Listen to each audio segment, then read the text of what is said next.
Right now, as we speak, over 1.3 million Canadians are lying awake, hearts racing with worry about tomorrow.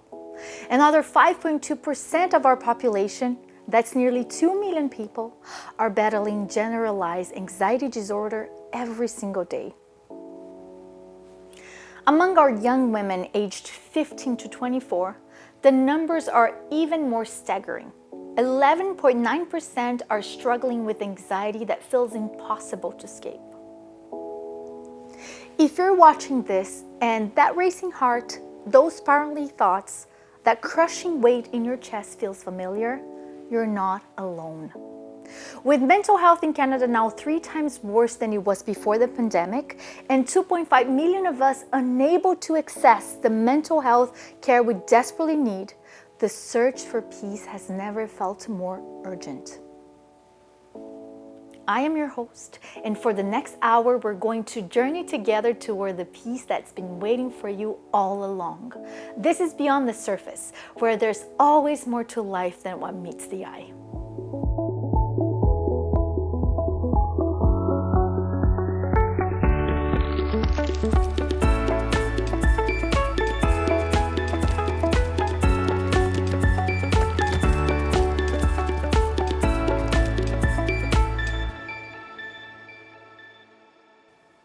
Welcome to Beyond the Surface. I'm your host, and I'm so glad you've joined us today.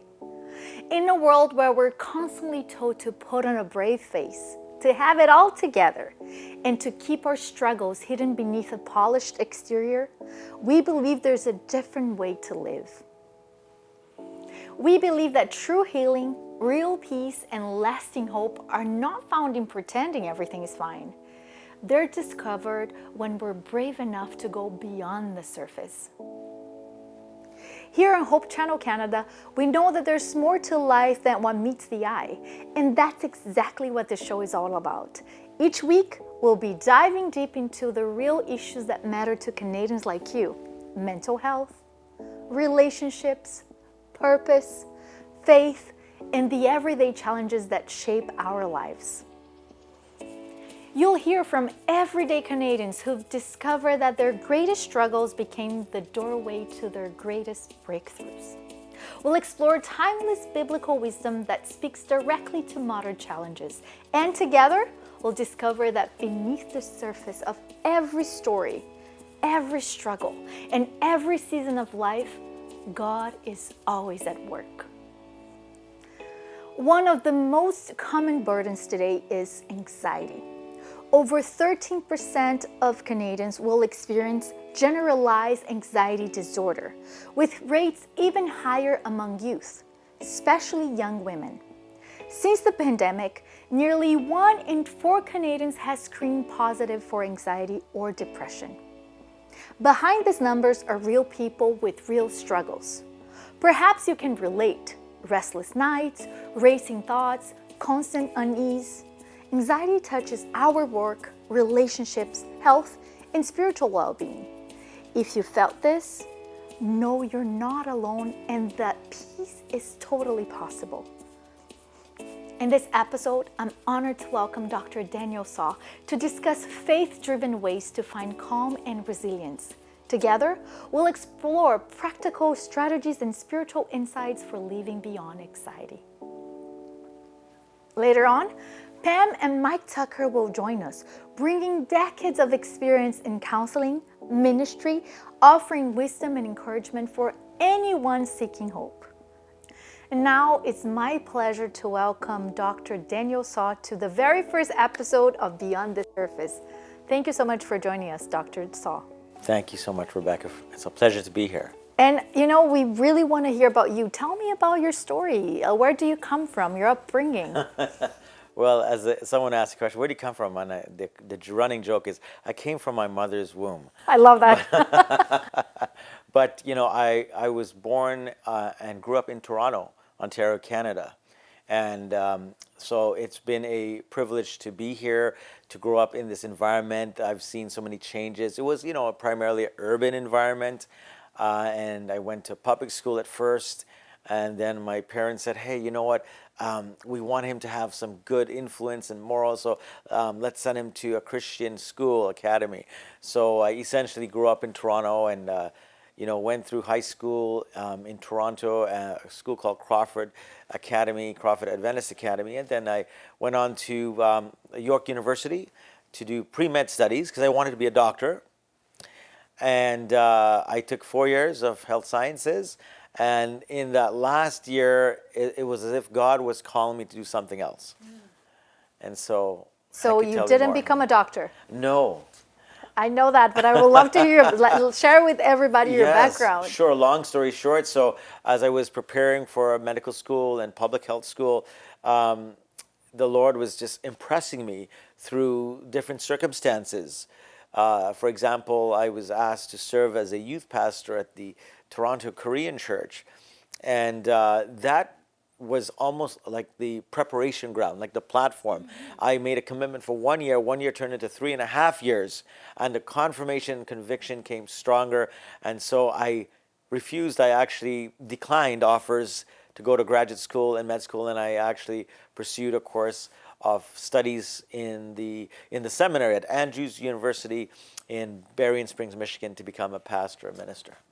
And I understand that today you're not a pastor in the church. Do you want to tell us a little bit about your journey of where you are right now? Yeah, it's been a rich journey, Rebecca. It's been amazing. I pastored for just over 20 years, and then I felt God asking me, or just convicting me to kind of expand or enlarge my territory to just enrich the ministry. So I did some training and preparation even prior to in humanitarian work. So I worked for a humanitarian agency called ADRA, and then along with that, some advanced training at the doctoral level in psychology and psychotherapy. And that's where it led to my current situation where I am currently teaching right now. And I'm curious, what courses do you teach right now? Or Wow. Well, psychology is a huge field. I mean, it's mammoth, right? So particularly, I'm focused more on trauma. So, for example, cognitive psychology, abnormal psychology, addictions, developmental. So that's kind of where I'm kind of pivoting, orienting right now. And you teach at undergraduate level. I teach at undergraduate level. And where you teach at Burman University. University. Can you tell us a little bit about Burman? Yeah, Burman University, formerly known as CUC, Canadian University College or Canadian Union College. It's a Seventh-day Adventist institution of higher learning. It's based in Lacombe, Alberta. And they have been around since 1907. So they're over 100 years. So they got some prestigious status. But it's a privilege to study there. A lot of teachers and pastors and people who serve the church and also outside of the church have been trained and educated there. So I'm involved with the psychology department there in the Faculty of Sciences. That's wonderful. And I know they offer different programs. Can you list some of the programs they offer at Burman? Sure, yes. Burman has degrees in, of course, education. So if you take a degree in education, it could be concurrent or you could do it subsequently, successively. You become a certified teacher. In fact, you can be certified, to be prepared to serve across Canada. Of course, every province and territory has their own regulations and colleges. We have a strong business program. We have a strong music program. We have a strong physical health, wellness program, strong biology, pre-med, pre-nursing program, of course, psychology. So there is a lot of really good international business development English programs. So we do have some of the, shall we say, fundamental or core programs. That's wonderful. Thank you so much. And I know something big happened recently on your personal arena. Is it okay if we share that here? Sure, why not? There's nothing to hide. So what happened, you mentioned 2 weeks ago, right? Well, yes, something interesting happened. I have dedicated and devoted my life to service, mission, serving others, serving humanity. And I did that singly for just about 50 years, just close to 50 years. And I said, you know what, as I get ready to hit 50, it would be nice if I had a partner, a tag team, a dynamic duo. And so providentially, over the last about a year and a half, 2 years, God allowed me to meet a beautiful woman of God, just a lovely person, and we recently got married 2 weeks ago. Congratulations. That's wonderful news. And I'm so glad we get to congratulate you in person here at the studio. A pleasure. So we're going to start shifting gears to dive into the topic of today, which is anxiety. But before we do, we're going to watch a narrative of someone who's experienced anxiety. That'd be amazing. So we're going to watch together. Sure thing. And I want to invite you to watch together with us as well.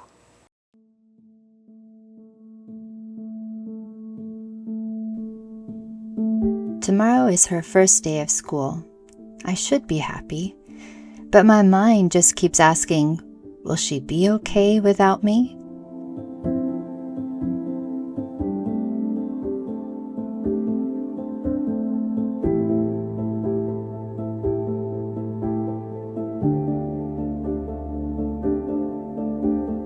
What if she starts crying right at the school gate? What if she doesn't want to let go of my hand?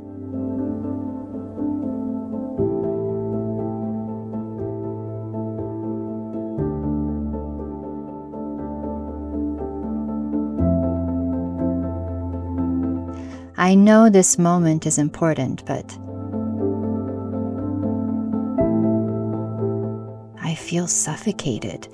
It feels like my chest can't handle it.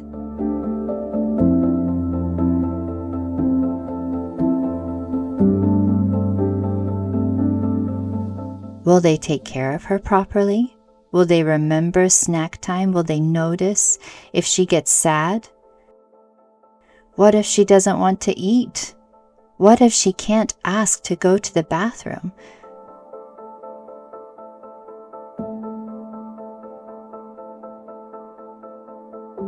What if she's alone at recess?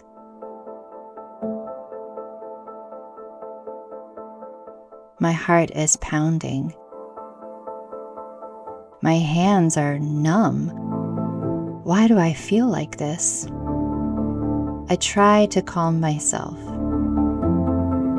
Tell myself everything will be fine. But it's like my body doesn't believe it. What if she bonds with the teacher more than with me? What if I'm no longer needed? Or worse, what if she never adjusts? I know it's just the beginning. All children go through this. But for me, it feels like the end of a cycle, like I'm losing something that will never come back.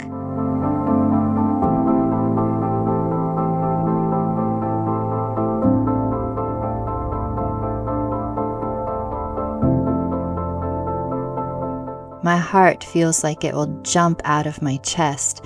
My body is failing. Am I having a heart attack? Is that what this is? Welcome back. So Dr. Saugh, we saw someone experiencing anxiety firsthand. So what is the impact of anxiety in someone's daily life? Well, that's a great question. That's a loaded question. You know, anxiety can be very overwhelming. And as we know, anxiety, definitionally, if we were to define it here, you know, it's an emotional state where you have feelings of fear, being overwhelmed, you know, you feel frustrated, you feel nervous. And what we do understand is that anxiety can adversely impact the quality of one's life and well-being. And so why do I know, like, it's related to fear? I understand it. When do I know it's like becoming more concerning? How do I know it's impacting my quality of life? Well, there's several symptoms. You know, I would say that a lot of people actually shut down. They actually withdraw. So there's social withdrawal. They isolate themselves.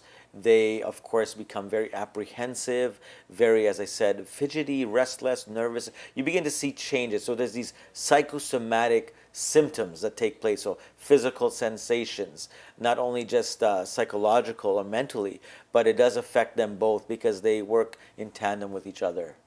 Yeah, so that wouldn't be a normal fear. It would be something that really impacts your daily living. Yes, 100%. And it kind of like puts someone in like that fight, flight, or freeze. You've heard of that.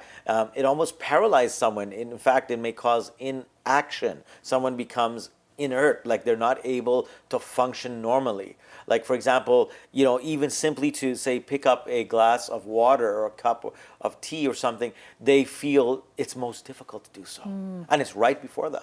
That's how powerful, or shall we say, powerfully disabling anxiety is. So it's a very serious topic indeed. Indeed, for sure. And what would be ways that people can start identifying themselves that they might need help for those symptoms?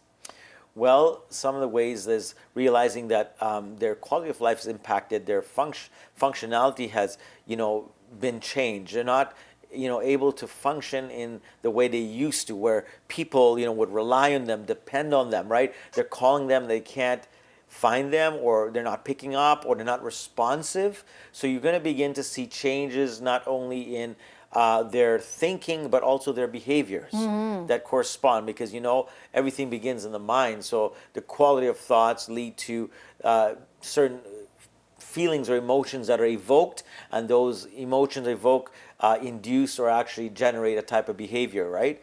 They influence behaviors. Absolutely. So these behaviors will be experienced by this person.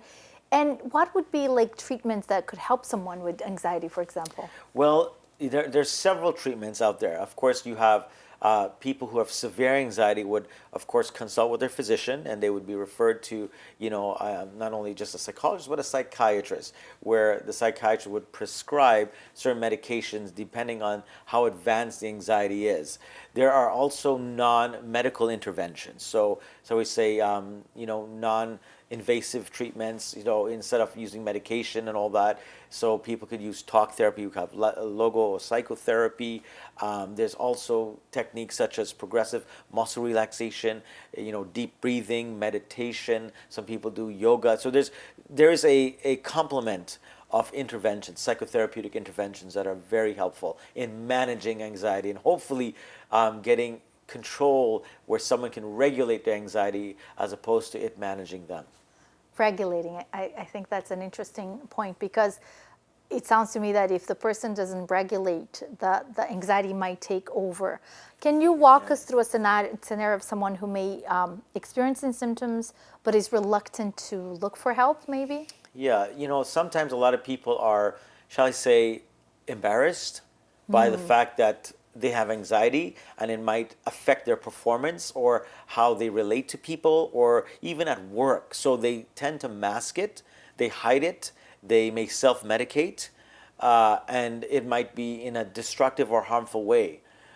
So people who find it difficult, it's what I've discovered is that if they have someone who they can trust, like a good friend, accountability partner, whether they're married or not married, but to have someone there who really understands, at least one person, that's important, because you know what? When one isolates themselves, it's difficult to get help because they feel so disempowered, so disabled, so defeated that even the strength to get up from a chair or from their bed is so difficult. It sounds really difficult to be experiencing anxiety. It's hard. And why do you think, you mentioned a person being embarrassed. Why do you think people feel embarrassed when they're anxious? I think that people, are concerned about certain societal norms. There's certain social conventions, acceptable way of behavior. And so when they're not acting in that normal, quote unquote, path or, that outfit, so to speak, they tend to feel, okay, I'm awkward. I'm sticking out like a sore thumb. You know what? Something's wrong with me. I'm not connecting with people. They might be, say, at a dinner or at a social gathering, and they're not their same selves. So they're not as jovial and outgoing and extroverted. And people see that, so they tend to just kind of skirt the issue, avoid it, or say, please excuse me, or they tend to turn down and cancel many appointments and being in certain places with people. And I've heard that for people who are anxious, the more you avoid something, the worse it gets. Yes. Is that true? You know what? You hit the nail on the head. One of my mentors mentioned this to me. He said, you can never change what you refuse to confront. Wow. You can never change what you refuse to confront. So people avoid, they play the evasion tactic game. So masters of evasion and masters of disguise. And I don't want to say it in a negative way, but going back to that original question, it is the stigma that's attached. So the stigma of anxiety and, of course, associated or related mental health conditions that can, of course, spawn from anxiety and anxiousness. And what do you think would be the best way to maybe challenge stigma? Do you have any ideas how we can? I think we're talking about mental health right here, I right? think this is amazing. I think first raising awareness, being comfortable in your own skin, saying, you know what, this is not abnormal. This is normal. It's normal to become anxious. It's normal to be nervous. It's normal to be fearful. So let's normalize anxiety. This is not some disease that is like, back in the days when AIDS came on the scene, or even beyond that, leprosy, people would be quarantined and isolated. It's not like that. Let's accept the fact that anxiety is a normal way of life. However, staying in an anxious state or nurturing that anxiety, that's where it becomes damaging and destructive and unhealthy. That makes sense. Recently, we had the back to school situation where teenagers were going back to school, and I was talking to a teenager. She was very scared to face that anxiety. What would you tell a teenager who has like that anxiety related to going back to school, for example? Yeah, that's a big one. And I think that, say back to school, like a teenager going into high school or middle school, or a student going into college or university, I think one of the important things is for them to engage in what I like to call the power of visualization. So we used to think about, okay, imagine what success looks like. Imagine what it means to overcome or ace that test or exam. I think helping students see that picture or map it out mentally, psychologically, will prepare them when they actually get to that situation. So I really think that actually it's recommended that even people who self-visualize or engage in visualization, it actually lowers anxiety. So they see the positive outcome before they experience it, sort of a thing? Precisely. That's a really good tip, and it can apply to different scenarios, right? Many times, in many situations. I've done it many times, and it has helped me. Awesome. Thank you so much. We're just going to go for a quick break, and we'll Sure. be right back. Thank you. I'll see you right after the break. Don't go anywhere.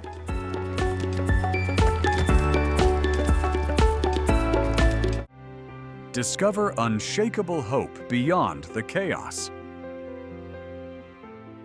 Hope Beyond Armageddon reveals a victorious Christ fighting for every heart. Exchange fear for faith. Secure your copy today. How to guarantee your copy?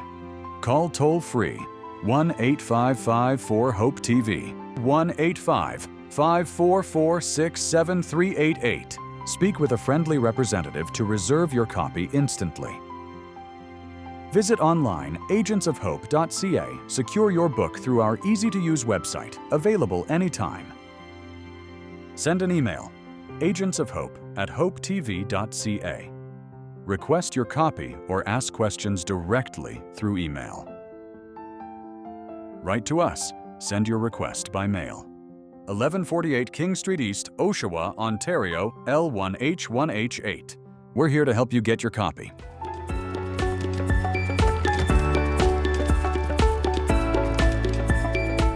Welcome back to Beyond the Surface. This is a brand new show. And you know what? We want to hear from you. We want to hear your stories if you want to share them with us. We want to hear your feedback, your suggestions, comments. So please write us at info@hopetv.ca. Really, please write us. We want to hear from you. And here today we're talking about anxiety. And I'm back with Dr. Saugh. So just going back to the narrative that we showed earlier, we saw that this mother was experiencing a bunch of things, including chest discomfort. That's right. So it sounds like anxiety has a range of symptoms. Can you talk about those, please? Yeah, anxiety has a range of symptoms.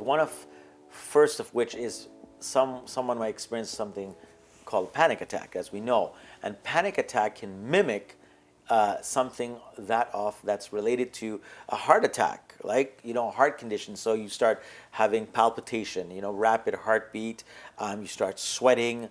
You feel like getting dizzy or even wanting to faint. So we would say first thing is the physical symptoms, right? So you have that rapid heart rate, right? So you would say, okay, wow, someone might feel like they're going to indeed become unconscious. So they would probably need to calm down, sit down, drink some water. The other thing too is the emotional symptoms, right? So not being able to, think clearly. They have conflicting emotions. It's just affecting them in so many ways. They worry. They're very apprehensive, shall we say. So that's the emotional. And then you have cognitive distortions. So people might misconstrue something. They might have a negative thinking, right? We would call distorted thinking about a situation, about a person, right? And therefore, it may not be true. And that can also affect them. And finally, we have behavioral symptoms, right? So they're acting outside of the norm. They are, not eating properly, or they're not showing up for appointments, or they're always chronically late. So we see the physical, the emotional, the cognitive, and behavioral symptoms all can be connected to anxiety. So they work interconnected. Yes. One person won't have one or the other. They will have a range of experiences. And it must be challenging to try to identify them when you're in the middle of the anxious moment, right? It is. It really is. And I think that's where, a person doesn't see it. Because I call it like, when you're driving and your driving instructor, I took lessons, they said you must always check your mirrors, but also check your blind spot. Many people have blind spots. And so someone who is in a condition that has anxiety, they have blind spots that they can't see. That's very interesting. So let's try to recreate maybe an example of maybe someone who's anxious to go to work or anxious at work, right? So if they have the physical symptoms, what symptoms they might experience in terms of their jobs? Right. So they might feel, anxious or very apprehensive. They might have that panic that taking place. Am I going to perform well? I'm going to meet the expectations of the boss, of my job description, right? So right there from the onset, they're experiencing some type of panic, right? And that anxiety level is increasing and intensifying. And then they're going to have those thoughts, those feelings all together, the physical, they might That's have right. the sweaty hands. Palms, exactly. So if someone has experienced that towards work, like I hear someone mention before, like they would have a challenging opening their emails. Yes. Because they might get a feedback that is negative. Yes. So that would be an example of anxiety. That's a great example. And I just build on that. A lot of people anticipate negative situations, and anxiety is actually, worry is something, an anxiety that is not actually reality. They're worrying about something that doesn't fully exist. So in their minds, they're creating their own reality. So perception is their reality, but it's not actual reality. So for example, getting negative feedback or constructive criticism, if they are anticipating that, they already now are raising the anxiety levels. Before the feedback even happened. Exactly. So being aware of those, what you call the cognitive distortions, is very important, right? Essential. Because sometimes you're going to be anticipating the worst. That's right. And you're suffering beforehand. Beforehand, unnecessarily. It's almost like what we call self-infliction, self-inflicting wounds. And in this case, it's self-inflicting mental wounds, right? So that's why, understanding anxiety, really being able to dissect it is important. And then being able to know how to be able to control it and arrest it. So instead of it becoming out of control and taking over, consuming someone's life. That's very important. And I'm sure there are misconceptions about anxiety, right? Can you share some of those There's if that's a lot possible? of misconceptions. So we have this stigma attached to anxiety, right? And so anxiety is not a weakness because a lot of people experience anxiety. So it's not a weakness. It doesn't mean that someone is disease and they're diseased and they don't have a cure for it. It's normal to experience anxiety. That's part of life. Another point that I actually wanted to share with you on that one is that it's not just about being stressed, because stress is normal, but it is consuming. It's allowing it to become a part of your life, allowing it to take over your life. And so, because we all deal with stress, and there's good stress and bad stress, right? Distress and eustress. I don't want to go off on a tangent on that, but it's not just, it's more than stress. And number two, it's not just a weakness. And then I would say another point that I jotted down is anxiety is not just about being anxious. It can manifest in various ways.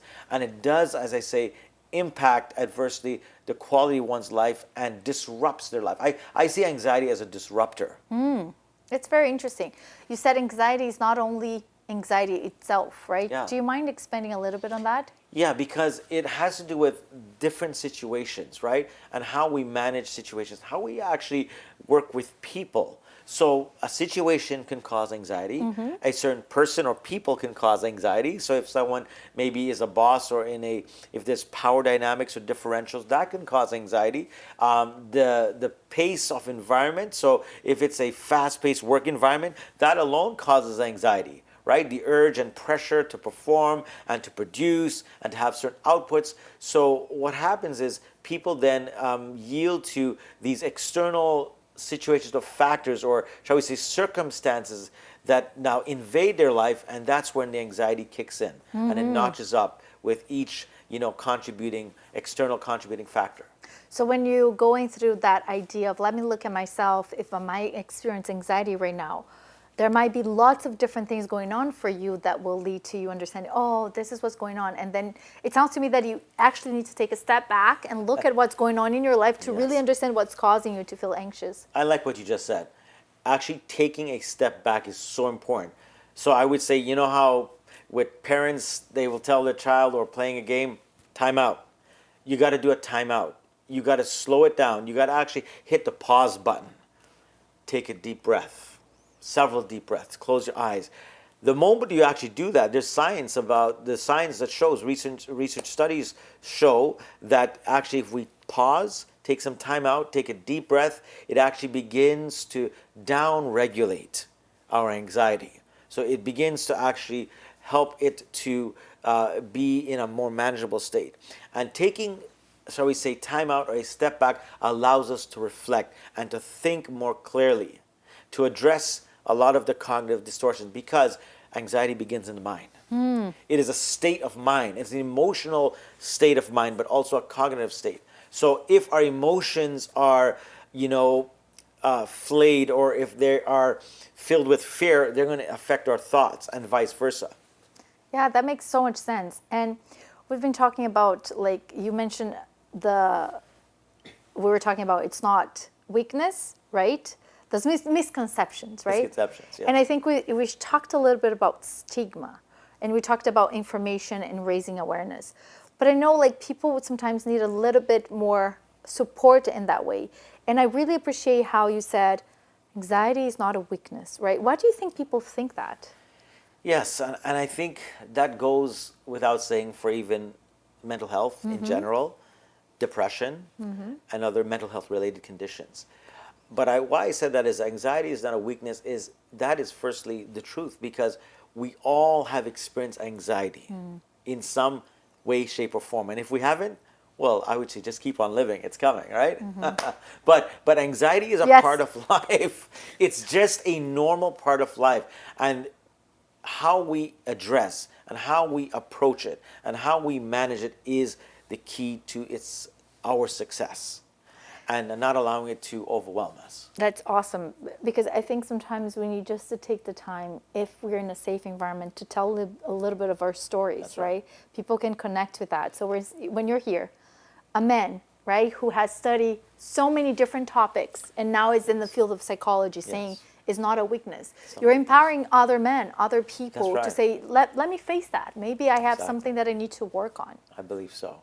And I think that's so important. Like, because of the stigma, again, dressing the elephant in the room, there's that stigma. And if we could destigmatize, if we could raise the awareness, say, you know what, it's okay to experience feelings of anxiety or anxiousness, fear, nervousness. But I always remember one of the first courses I took in speaking, communications, it was actually in high school.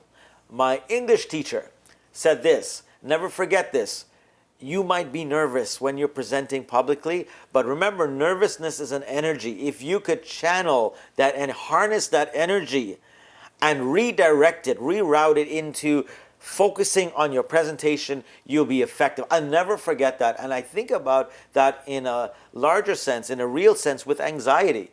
If we realize that anxiety has to do with a lot of energy, and if we could somehow harness that energy and refocus it on helping us to be effective and achieving something, then that's a great way to take that energy and reroute it, instead of it taking us down a negative or destructive pathway. That's such a powerful thought. Thank you so much. We're going to take a quick break and we'll be right back. So I'll see you soon, right after the break.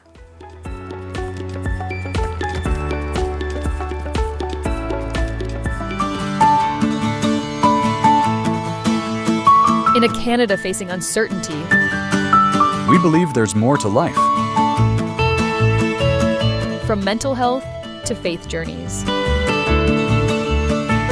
From finding purpose to discovering love's perspective. Hope Channel Canada brings light to life's deepest questions.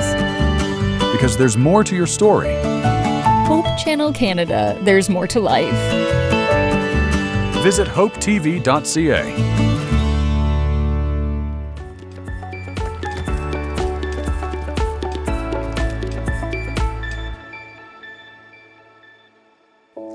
Welcome back to Beyond the Surface. We're so delighted you're with us tonight. And you know what? I just want to thank Hope Channel Canada because of Hope Channel Canada, we can have this show. And special thanks to our agents of hope. They're the ones who support shows like this. And if you want to be an agent of hope, please do so. The information's on your screen. You can support shows like Beyond the Surface or even future episodes of Beyond the Surface. So I'm back here with Dr. Saugh. We're talking about anxiety today, and I want to hear a little bit about support for those who are struggling. What are some of the supports people have?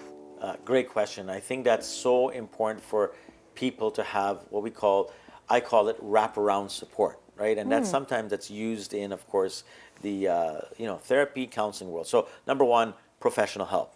So as I said, therapy, counseling, medication, these are all, I would say there's not a one pill panacea cure-all. There's no one pill that you can take and it cures all. There's no cure-all or panacea. So I think a combination of interventions. So some might have one or two or a combination of them.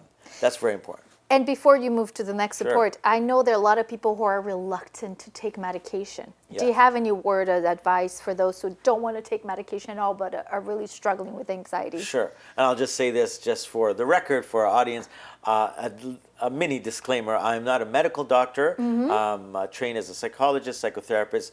However, I will say from an educational and preventive approach, medication is and can be effective, but again, it's not a cure-all because medication does not cure. It manages symptoms, manages conditions. So I use a holistic approach to my therapeutic practice. So I believe in the whole person care. So I would say if someone is taking medication, do not neglect the other important aspects of counseling and, of course, non-therapeutic interventions such as, nutritherapy. So diet and exercise and social support and spiritual supports. Those are very important. I'm kind of jumping ahead, but just to answer your question directly. Thank you. I appreciate it. What would be the next support that you... Yeah, and I would say for some people, social support, that's huge. So, of course, family and friends and support groups. Support groups are so important. Like I used to manage and facilitate a support group, and people would come once a week and they would talk about, hey, this is how my week has been. This is how I'm feeling.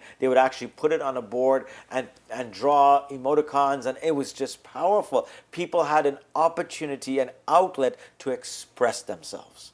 And do you think those are hard to find? How can someone find a support group, would you say? You know what? There's quite a lot out there. In fact, I have to say in the last, shall we say, 5 years, there's been such emergence, or shall we say, an increase in resources for people with anxiety and mental health conditions. So you would find them in, say local social community groups or community center like the YMCA, even church groups, and other organizations, not-for-profit, they do offer a lot of wonderful resources and help out there. Awesome. Thank you. Number 3, I would say self-care. So many people get help externally from other people, but if you don't take care of yourself, then actually you really are not taking care of yourself because no one else can take care of you as best than yourself. So self-care would be engaging in, again, meditation, eating well, exercise, mindfulness activities, that personal time where you unplug and you unwind and decompress. So self-care is essential. And sometimes we go to self-care as, doing facial masks and baths, Yes. or consuming, right? That's right. Consuming products. And self-care, it can be much simpler than that, right? Very Sometimes simple. pouring yourself a cup of tea. I like that. Or like for me, part of my self-care routine is walking with my dog in nature and taking a deep breath, I like right? Like that if I'm one too. nervous or anxious, I go and I walk. I feel a different person when I come back. Very much. Yeah, you know what? And that's just changing your environment. So I like what you said. It's simple things, little things, inexpensive things at times. You can pamper yourself every now and then, but you don't always need to do that. Yeah, I like that. Every now and then, and it's not only that, right? Exactly. And it will be individual for every That's person. right. Yeah. That's right. And I want to touch on something that sometimes is challenging because you talked about the importance of social support. Yes. And part of the challenging sometimes is that people want to be helpful and they're not so helpful in things they say to someone with anxiety. And I know people are not coming from a bad place. Usually they're trying to be helpful. But do you have any suggestions of unhelpful things people can say to someone who's experienced anxiety? That's a great question. I think number one thing, and I've had to learn this myself the hard way, and that is the gift of listening. The gift of listening. And I'm just going to qualify it and say active listening. So a lot of people are ready to, jump to a conclusion or to give advice. And I think it's not always helpful to do that. So one of the best things is just to listen to someone and be a sounding board. That's really, I would say, consequential here. And can you just explain what do you mean by a sounding board? A lot of people are looking for an outlet, someone to express, someone to just verbalize, to vomit, if you will, right? To just spill. They just need someone to hear them. And a lot of people are so busy today that they're just rushing through life, hurrying through life, no one taking the time to listen to someone who wants to be heard. That's so powerful. So that's really, really essential. Being a good friend is being a good listener. I like that. And it's not just fixing a problem, right? It's not just fixing a problem. And sometimes, you may not have to fix it. Just by listening, it can either self-resolve or someone could find within themselves self-discovery, some tools and resources from within that's unlocked or unleashed just because of the gift of listening. That's really helpful. Thank you. Yeah. So would you mind sharing with us maybe a personal experience with anxiety or supporting someone with anxiety? Yes. I remember someone who I was working with for a long period of time. They had so much problems in terms of being consistent with their work, with their family, and their relationship. And so one of the important things, what I did was, listen, I told them, listen, I would like to ask you to come in and share with me. Just be yourself, be your authentic self. And so one of the things that they realized was that people that they were sharing things with were just glossing over. They were just overlooking. They were not really giving them the time and attention. And so we spent several sessions listening. One of the other aspects of supporting someone also is, affirming them or validating their feelings. Because some people get put down. They often are given like negative comments, say, oh, get over it, just suck it up, buttercup. Or you know what, it's going to be all right. Or I've been there, you know what, you'll get over it too. Those are examples of unhelpful things people can say, Very right? unhelpful, right? So I think we got to be very mindful of that. So that listening, that validation, that affirmation, encouragement goes a long way. And making that person know that they can come to you. You're available to help them when there is a need. When there's no one else to go to, they can turn to you. Really and important. we can be part of the supportive community if we're good listeners, I right? think so. And there's I one really think thing so. about the power of the group for me that's quite helpful. Sometimes I feel like I'm alone Yeah. in a struggle. Yes. And once someone says something to me, I can hear them, but at the same time, I can validate myself. I'm not alone. The struggle is common to humanity, right? Very much so. I think you really made a significant point here, and I think that is when we realize that this is part of our common humanity. That there's this old line from the English poet Sir John Donne, who wrote, "No man in a generic sense of the word, including women and etc., no person is an island unto themselves." And I'm just paraphrasing that part. And that's the truth. So we are not meant to live in isolation. We're not meant to live, as hermits or reclusively. We are social beings, and we are made to interact with one another. And recent studies in health and science have shown that people who have a strong social support circle or mechanism or network, it significantly and positively affects their health outcomes in a very happy and healthy way. We're not islands. We need people. We need people. Do you think, based on your experience or what you've seen, does anxiety touches people differently, like children, teens, women, men, older adults? Yes, and I think that has to do with how someone is socialized or conditioned. So, for example, we know about prenatal influences. So, for example, a mother who is very anxious or anxiety before birth, she, through the prenatal influence, can, pass that on, and that can be inherited by that unborn child. Then, of course, coming into an environment that might be very stressful and high anxiety, that can also influence someone's growth and development from a tender age. And of course, I think that the way the person is, so their constitution and character, if they are a calm person by their personality, or if they easily get triggered or precipitated, then of course, so depending on the person's demeanor, right, their conduct, who they are, the disposition, that also plays a very important factor. So where you come from, how you were raised, right? Yes. Those kinds of things. Very much so. I was tested by an allergist at some point because during COVID, I was outdoors very much so, and then I started developing seasonal allergies. Oh. And I'm thinking, wow, this is odd. So I developed allergies to grass. Oh, wow. During the pandemic because I was in my backyard so often. Wow. And the allergies, that's something that I thought was funny. Allergies are like anxiety. You can develop them at any point in your life. Interesting. So do you think it's possible for someone who developed anxiety later in life, even though they haven't experienced so far? Yes, I think I really like your illustration. That's an excellent illustration and metaphor for anxiety. Yes, I believe that at different junctures, chapters, seasons of people's life, yes, they can develop anxiety. For example, anxiety is developed especially when it exceeds one's capacity. So their resources, their internal capabilities and capacity to manage something. So if they get to a point, everyone has, I would say, a threshold, a cap. And if it exceeds that threshold, then that's when it begins to go south and becomes more harmful and instead of helpful or helpful. Really like that. It's when you're facing something, but you lack enough resources, Yes, right? That's right. And so we see the differences between people might be going through similar things. Yes. And one of them may experience a set of symptoms that the other doesn't. And it doesn't mean they're better or worse than Absolutely. someone. It's just, That's it's a correct. very empathetic way to look at that. I appreciate that so much. Yes. And I think we cannot compare a person with person. Everyone is different. Everyone's situation is different. As they say, you know what? Never judge a book by its cover. And especially if you have not walked in someone's shoes or moccasins. I always remember hearing that. And that is so important because everyone's situation is tailored. It's customized to them. Now, can we share general information that's helpful? Yes, we can.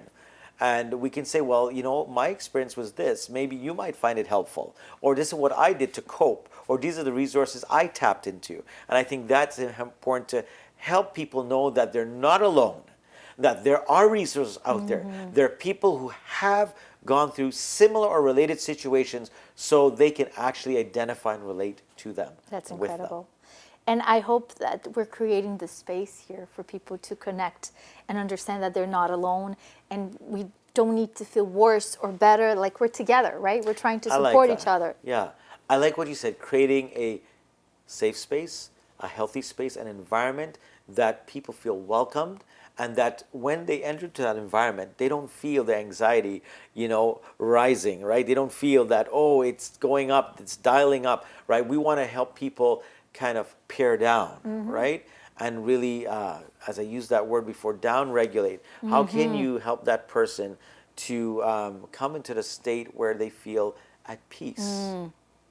And they can accept themselves and they can actually have that sense of tranquility and serenity. That's great. Thank you. We're going to take a moment just to invite some friends to share their feedback and insight into this topic of anxiety.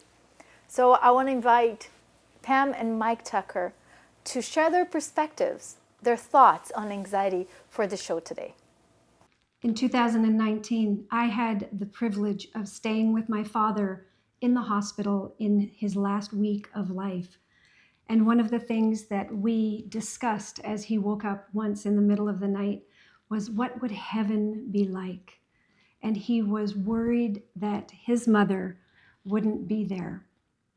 I worked as a chaplain at one of our hospitals here in Texas last summer. And the number one thing that I found as I entered each hospital room was there was such anxiety around the unknown. The fear that they have lost somebody, now they are the ones that was sick, now they were going to be lost, what was going to happen to their family members. Anxiety and grief together was such a volatile mix. We tend to die the same way we live. And if we live with doubt and fear and anxiety, that's how we die. I've seen the difference as I've attended over 500 deaths. When my own wife of 40 years died, there was no fear, there was no anxiety, because she didn't live with fear, she didn't live with anxiety. She lived with a constant abiding knowledge that God was with her and that her life and her future were in his hands. And so she died without fear, without anxiety. It strikes me that which works for us at the end of life, if to have a healthy adjustment to death without anxiety, will also work for us while we're living and facing grief. So very often when someone loses a loved one, they become anxious about another death. Who's going to die next? This hurts so badly. How could I ever withstand and stand another death? I don't know how I could do that.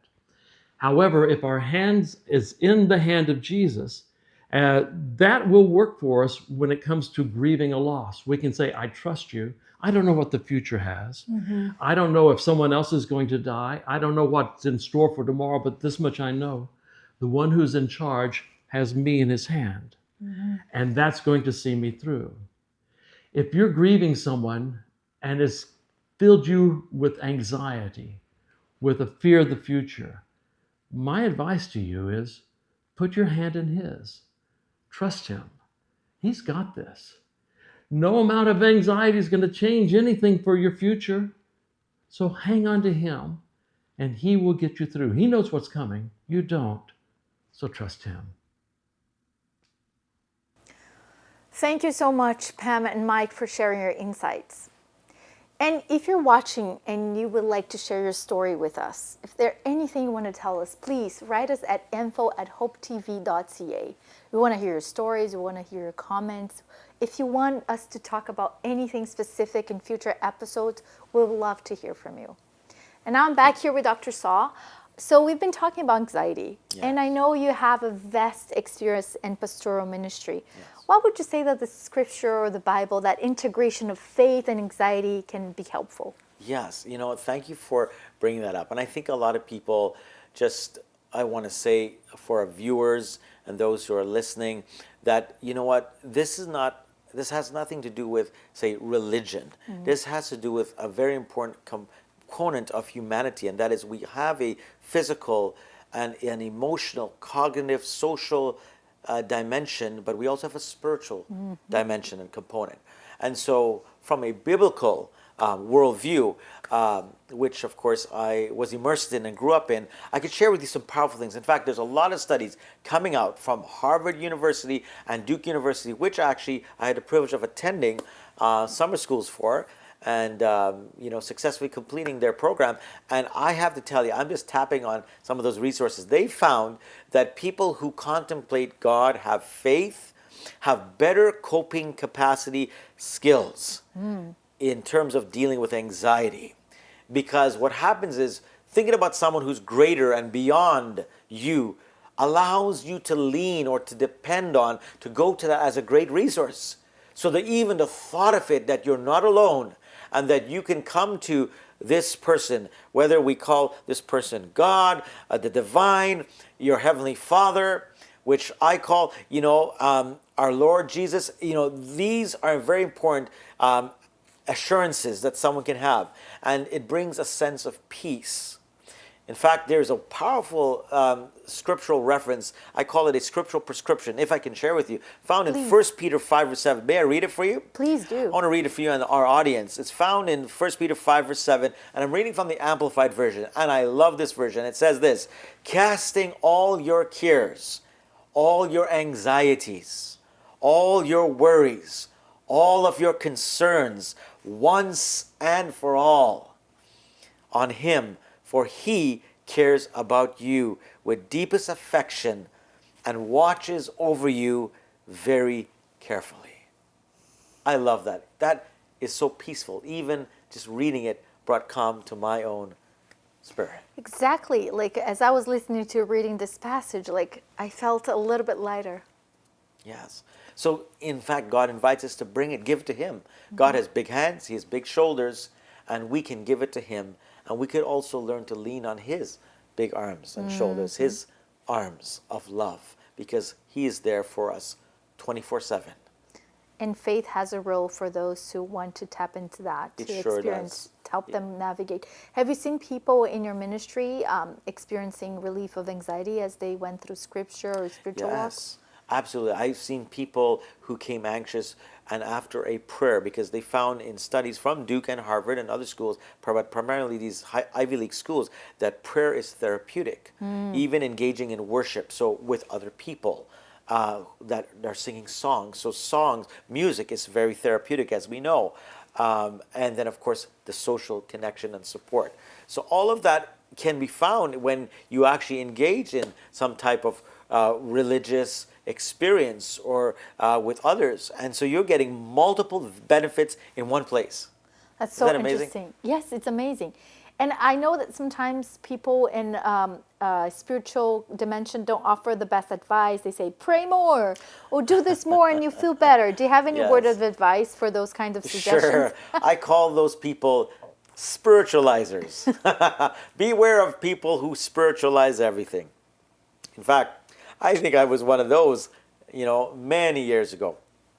But I've learned to realize that, you know what, we cannot just wish away something or spiritualize something or say, hey, you know what, pray about it and it's going to be all right. I do believe in the power of prayer and I know it's therapeutic, but that in concert with other important interventions will be helpful for a person who's suffering or experiencing anxiety that is out of control, that is disabling their lives and making them dysfunctional. That's awesome. Thank you so much. We're about to wrap up. We have shorter than a minute. Do you have any final thoughts about anxiety before we go? Let me say this to all of our viewers and listening friends. We want you to know that anxiety is not the end of your life. There is a solution. There is hope, because you're tuned in to hope beyond the surface. And there are people who love you, and we care for you. And you are able to find that key to success. And we hope that our program today, you have picked up something, some nugget, something helpful that will help to encourage you and give you some tools to overcome anxiety so that it won't overcome you. We have hope.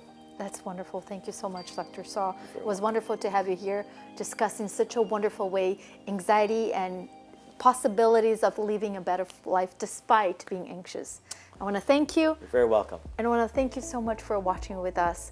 And I hope to see you next time on Beyond the Surface.